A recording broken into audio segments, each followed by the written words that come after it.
सारेगामा कारवां mini भक्ति। भगवत गीता अध्याय 16।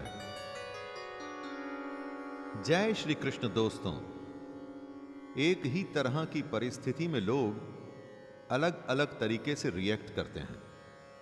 अगर किसी को मदद की जरूरत है तो कोई आगे आकर मदद करता है और कोई नजरें फेर भी लेता है। कभी सोचा है आपने कि ऐसा क्यों होता है? इसी बात का उत्तर मिलेगा आपको भगवत गीता के 16वें अध्याय में, जिसका शीर्षक है दैवासुर संपद्विभाग योग। क्यों कुछ लोग दैवी संपदा और कुछ लोग आसुरी संपदा के लक्षणों के साथ पैदा होते हैं, और क्या होते हैं ये लक्षण? मैं शैलेंद्र भारती आप सभी की आज्ञा से प्रारंभ करता हूं भगवत गीता का अध्याय 16, दैवासुर संपद्विभाग योग। जय श्री कृष्ण।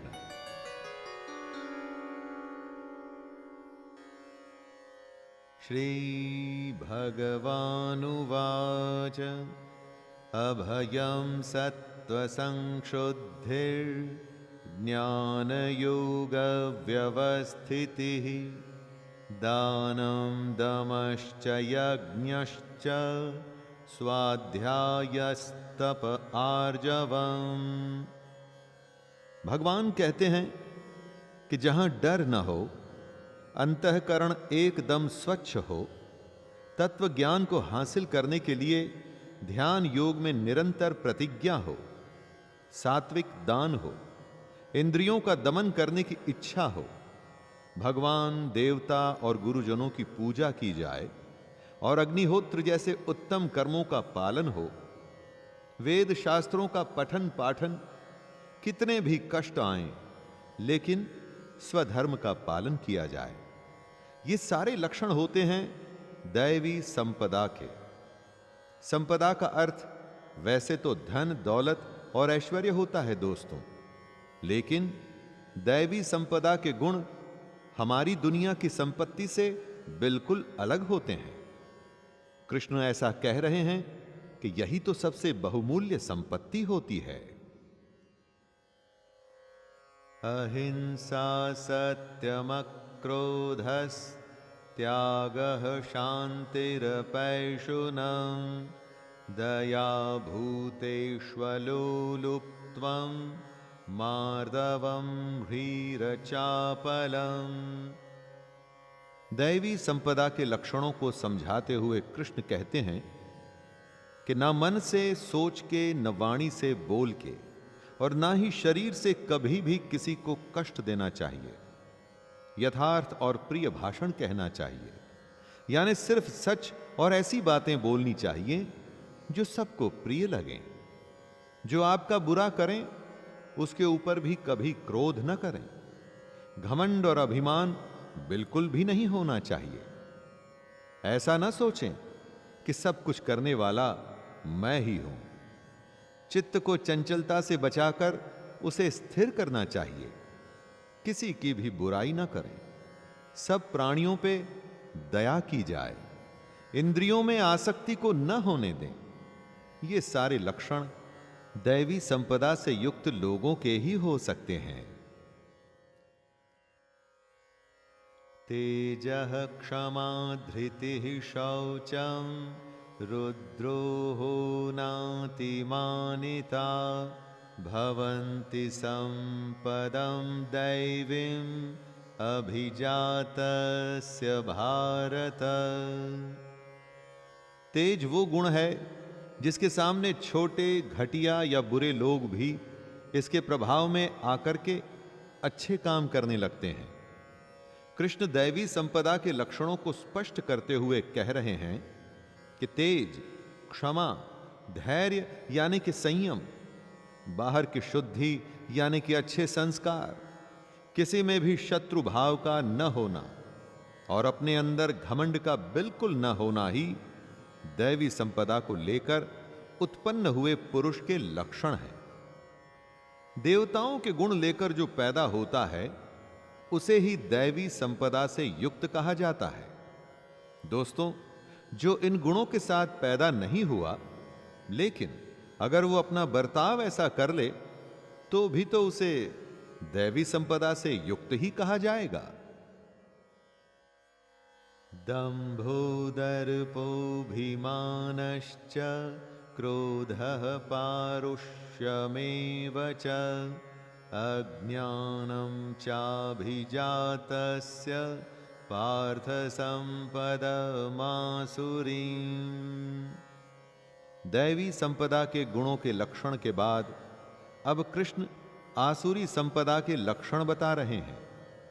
एक तरह से आप इन आसुरी गुणों को दैवी से एकदम उल्टा मान सकते हैं।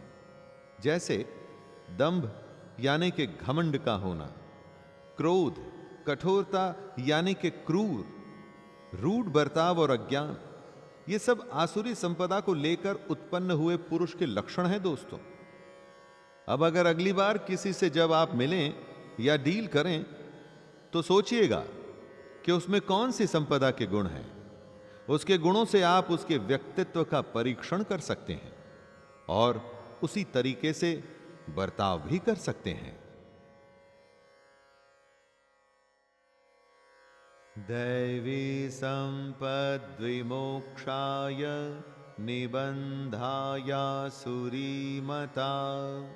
मा शुचः संपदं दैवीम् अभिजातोऽसि पांडव।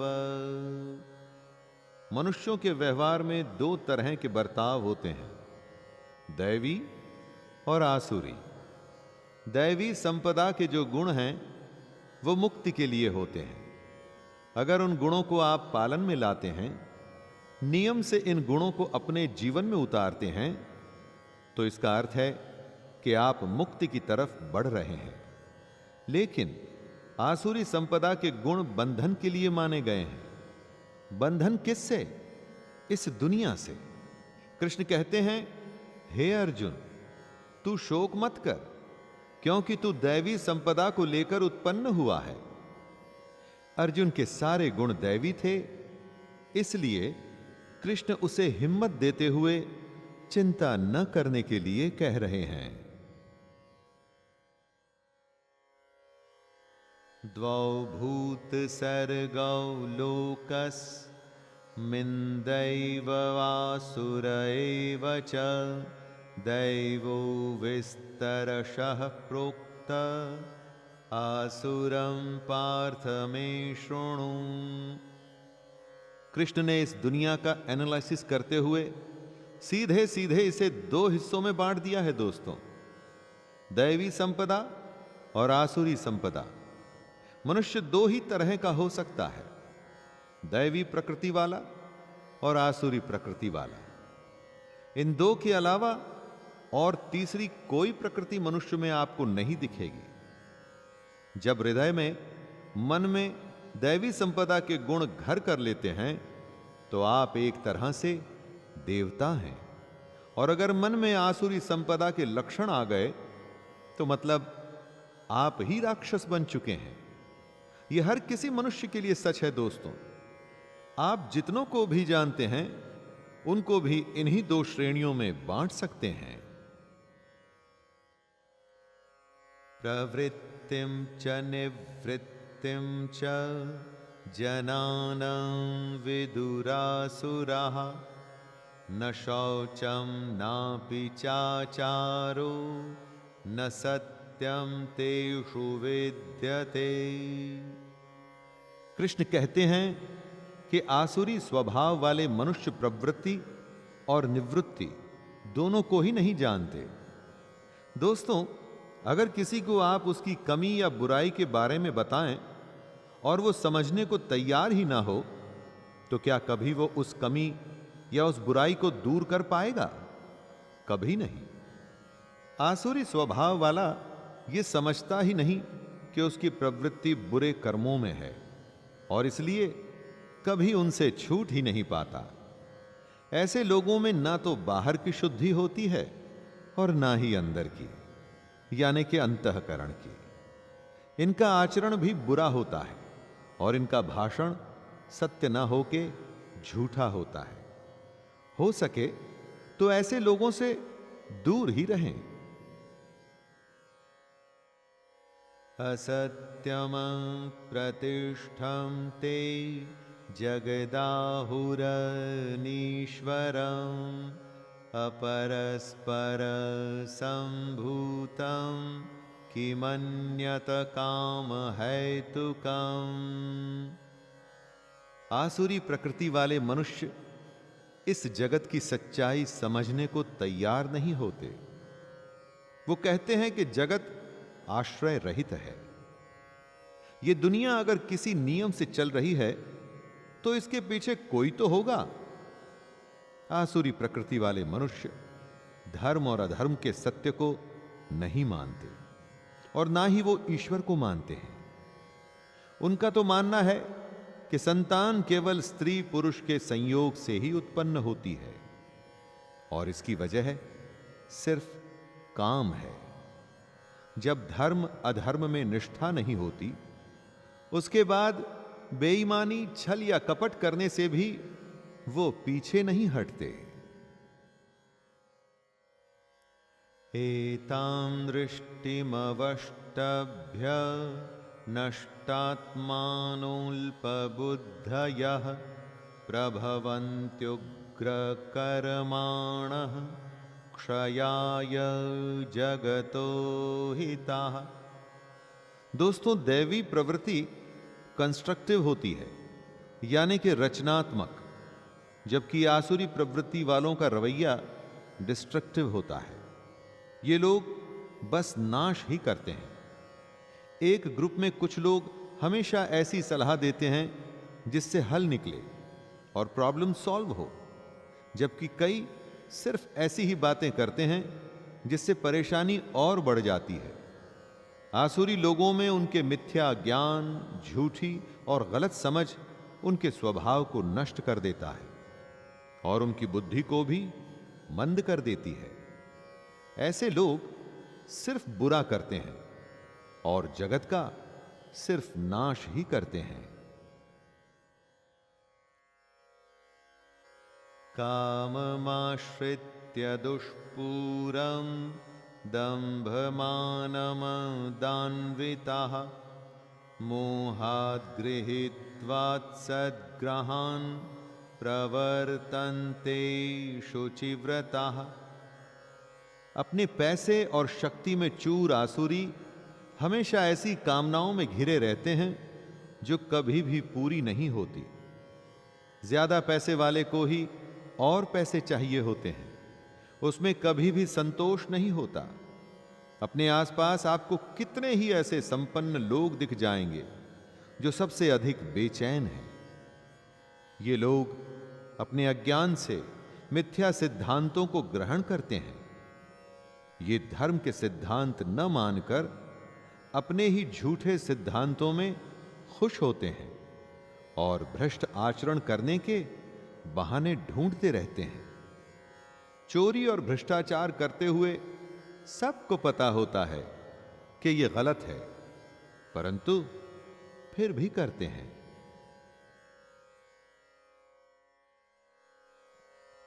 चिंतामपरिमेयां च प्रलयान्तामुपाश्रिताः कामोपभोगपरमा एतावदिति निश्चिताः। कृष्ण आसुरी लोगों के ऐसे लक्षण बता रहे हैं जिससे हम उन्हें एकदम से पहचान सकें। ऐसे लोग हमेशा किसी न किसी चिंता में घिरे रहते हैं। चिंताएं ऐसी जो मरने तक खत्म ना हो, यानी कि मृत्यु पर्यंत रहने वाली असंख्य चिंताएं। जो चिंता में ही घिरा रहेगा वो सत्य से साक्षात्कार कैसे करेगा दोस्तों? आसुरी लोगों का वैसे सत्य से कोई वास्ता भी नहीं होता। ये बस विषय भोगों में तत्पर रहते हैं। विषय भोग यानी कि इंद्रियों के भोगने से जो आनंद मिलता है, जैसे खाना, पीना, सोना इत्यादि, जो इस तरह के भोगों के आनंद के लिए ही जीता है, तो उसके कर्म कैसे होंगे ये तो अब आप खुद ही समझ सकते हैं। आशापाशशतैर्बद्धाः कामक्रोधपरायणाः ईहन्ते कामभोगार्थम् अन्यायेनार्थसंचयान्। जो कामना में, अपनी इच्छा में फंसा होता है, वो उसके लिए कुछ भी करने को तैयार होता है। यही होती है आसुरी प्रवृत्ति। अपने कर्म को कर्तव्य समझ के करने से ये एकदम उल्टा है। कामना या आशा की सैकड़ों फांसियां इन लोगों को अपनी जकड़ से छूटने नहीं देती। आशा की वजह से इनके मन में काम और क्रोध जैसे भाव आते हैं। काम और क्रोध के चलते ये अपना आपा खोकर अपने विषय भोगों के लिए अन्याय से भी पीछे नहीं हटते। इनका ध्येय सिर्फ अपने भोगों के लिए धन इकट्ठा करने से होता है। इस बात को समझिएगा दोस्तों। आशा, जिससे होता है काम, क्रोध, और उसी से होता है अन्याय। इदमद्य मया लब्धम् इमं प्राप्स्ये मनोरथम् इदमस्तीदमपि मे भविष्यन्ति पुनर्धनम्।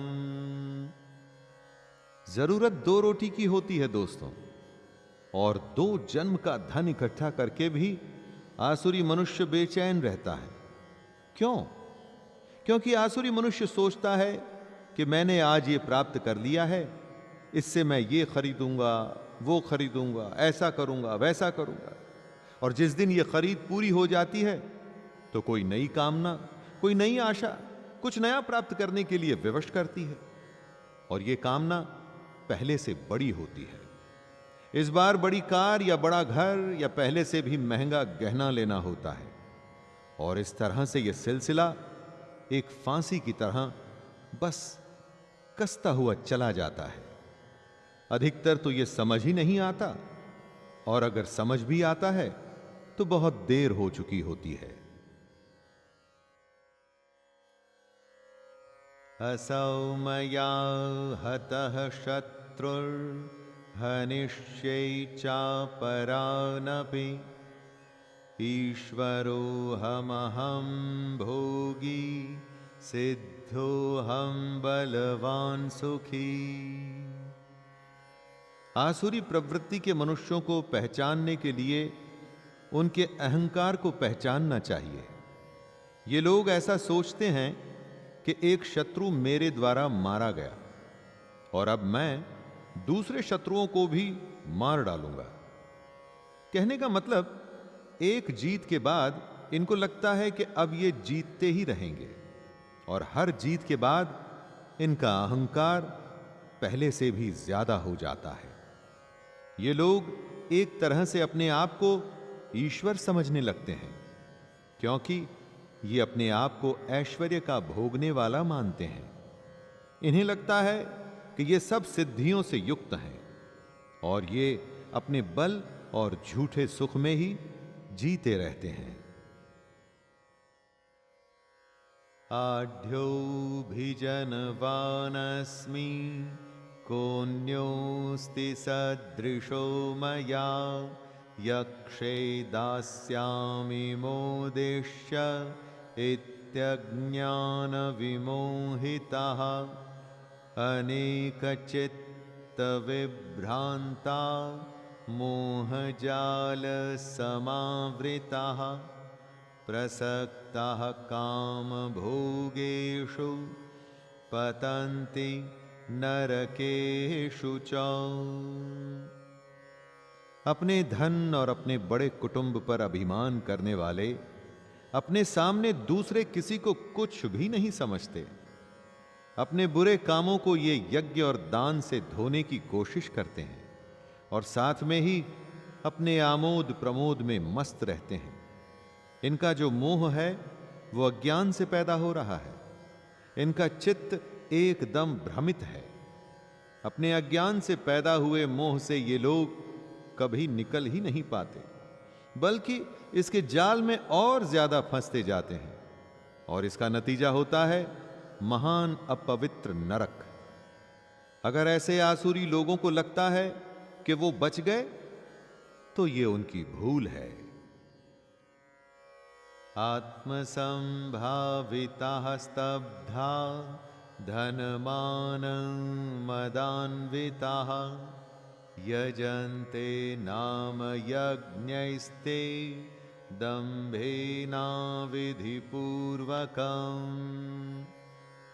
कृष्ण ने कहा है कि अगर आपको ज्ञान हासिल करना है तो इस तत्व को समझना होगा कि हमारा यह शरीर क्या है, आत्मा क्या है और कर्म क्या है। लेकिन आसुरी लोग इस समझ से बाहर होते हैं। ये अपने आप को ही श्रेष्ठ मानते हैं। अपने घमंड, धन और मान के नशे में बस नाम मात्र के यज्ञों को करके इन्हें लगता है कि इनके पाप खत्म हो गए। जो शास्त्र विधि से नहीं होता वो पाखंड होता है। पाखंड से कोई क्या हासिल कर लेगा। हजारों साल पहले महाभारत के समय में ऐसे आसुरी लोग थे और आज की हमारी इस दुनिया में भी ऐसे लोगों की कमी नहीं है दोस्तों। अहंकारं बलं दर्पं कामं क्रोधं च संश्रिताः मामात्मपरदेहेषु प्रद्विषन्तोऽभ्यसूयकाः। कंस श्री कृष्ण से द्वेष रखता था। उसका क्या हुआ ये तो आप जानते ही हैं। कंस उस जमाने के आसुरी मनुष्य थे। वैसे ही आसुरी लोग हमारी दुनिया में भी हैं जो कृष्ण से द्वेष रखते हैं, और उनके इस द्वेष की वजह होती है इन लोगों का अहंकार, बल, घमंड, कामना और क्रोध आदि। दोस्तों, अपनी इन बुराइयों के कारण वो ना तो अपने अंदर उपस्थित कृष्ण को देख पाते हैं और ना ही दूसरों में मौजूद कृष्ण को देख पाते हैं। आसुरी लोगों की एक बहुत बड़ी पहचान है कि ये लोग दूसरों की निंदा बहुत करते हैं। दूसरों की बुराई में इन्हें एक अलग तरह का मजा आता है। तानहं द्विषतः क्रूरान् संसारेषु नराधमान् क्षिपाम्यजस्रमशुभानां सूरीष्वेव योनिषु। कर्मों का किया कहीं जाता नहीं। अच्छे कर्म हैं तो उनका फल मिलता है दोस्तों, और बुरे कर्म हैं तो भी उनका हिसाब किताब होता है।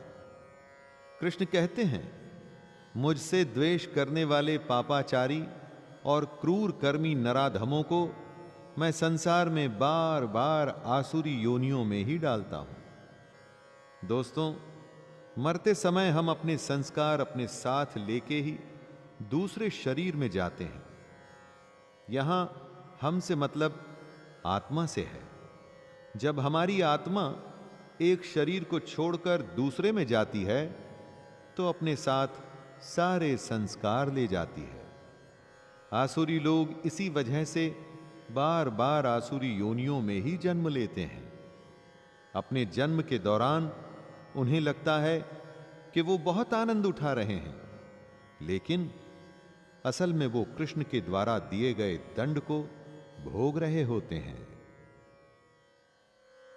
आसुरीं योनिमापन्ना मूढ़ा जन्मनि जन्मनि माम प्राप्यैव कौन्तेय ततो यान्त्यधमां गतिम्।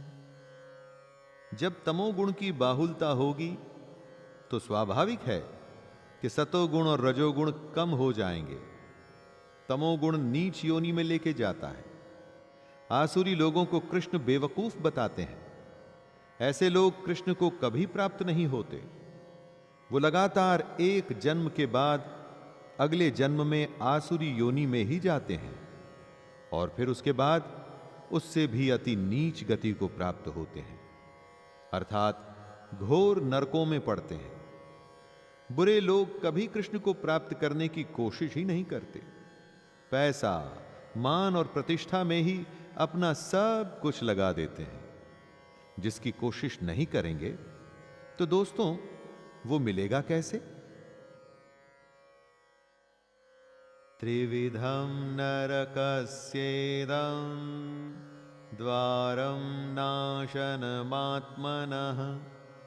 कामः क्रोधस्तथा लोभस्तस्मादेतत्त्रयं त्यजेत्। दुनिया में हर बुराई के 3 मूल कारण हैं, काम, क्रोध और लोभ। इन तीनों को कृष्ण नरक के द्वार बता रहे हैं। ये तीनों इतने बुरे हैं कि इन्हें आत्मा का नाश करने वाले अर्थात आत्मा को अधोगति में ले जाने वाला माना गया है। आसुरी प्रवृत्ति के लोग इन्हीं तीनों के वश में अपनी सुध बुध खो बैठते हैं। काम, क्रोध और लोभ आपसे हर वो चीज करवाते हैं जो आपको नहीं करनी चाहिए, शारीरिक तौर पर भी और मानसिक तौर पर भी। दोनों कष्ट इन तीनों से ही शुरू होते हैं। इनके चंगुल में फंसने के बाद कोई विरला ही होता है जो नरक से बच पाता है। अगर आपको अपना जन्म संवारना है तो दोस्तों इन तीनों को त्याग दीजिए।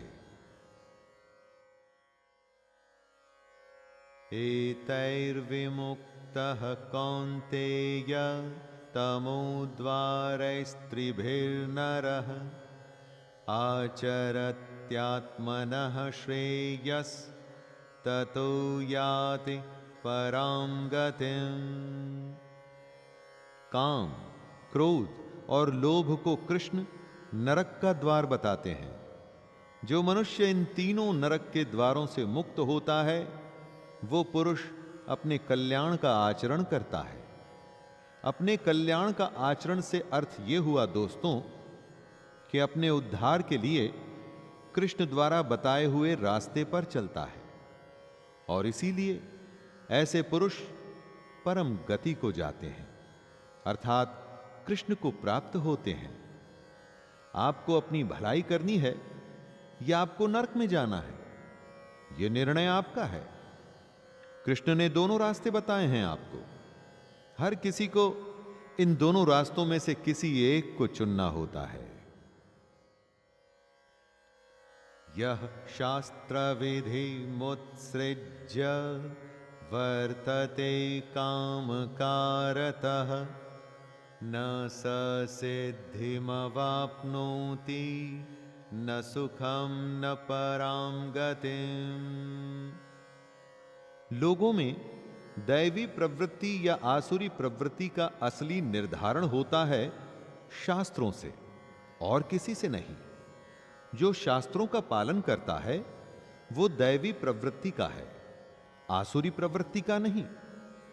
आसुरी पुरुष शास्त्र को नहीं मानता, वो शास्त्रों द्वारा कही गई सही विधि को त्याग कर अपनी इच्छा से मनमाना आचरण करता है। अपने घमंड में वो मनमानी करता है, जिस वजह से ना तो उसे सिद्धि प्राप्त होती है, ना परम गति और ना ही सुख। दोस्तों, मशीन या मोबाइल या कार चलाने तक के मैनुअल होते हैं। अगर आप उनका पालन नहीं करेंगे तो आपको मालूम ही है कि क्या होगा। अगर सही विधि नहीं अपनाएंगे तो कोई भी काम कभी भी सिद्ध नहीं होगा। तस्माच्छास्त्रं प्रमाणं ते कार्य व्यवस्थितौ ज्ञात्वा शास्त्रविधानोक्तं कर्म कर्तुमिहार्हसि। कृष्ण का सबसे बड़ा ज्ञान है कर्म को कर्तव्य मान करके करना और उसके फल की आशा न रखना। आप पूछ सकते हैं कि कैसे पता चलेगा कि हमारा कर्तव्य क्या है? उसका उत्तर है शास्त्र। शास्त्र सबसे बड़े प्रमाण हैं। शास्त्र बताएंगे कि क्या कर्तव्य है और क्या नहीं। शास्त्रों के द्वारा जिस कर्म की आज्ञा दी जाए वही कर्तव्य है, वही नियत कर्म है। इसीलिए कृष्ण अर्जुन को शास्त्र विधि से कर्म करने की सलाह दे रहे हैं। और ये शास्त्र क्या है? शास्त्र है भगवद गीता। दुनिया में ऐसा कोई प्रश्न नहीं दोस्तों जिसका उत्तर गीता में नहीं। इसे सबसे बड़ा शास्त्र मानकर आप अपना कर्तव्य पूरा करते रहिए। अब जब कोई आपसे बुरा बर्ताव करे, बिना बात उल्टा सीधा कहे या आपका बुरा चाहे, तो आप समझ जाइए कि वो आसुरी प्रवृत्ति का मनुष्य है। ऐसे लोगों की संगत से जितना हो सके उतना दूर ही रहें और खुद अपनी प्रवृत्ति को दैवी बनाइए, ताकि ज्यादा से ज्यादा लोग आपके पास आएं, आपका सानिध्य चाहें। तो दोस्तों, यहीं पर मैं विराम देता हूं अध्याय 16 को, और फिर से मिलने का वादा करता हूं अध्याय 17 में। तो आज्ञा दीजिए अपने दोस्त शैलेंद्र भारती को। जय श्री कृष्ण।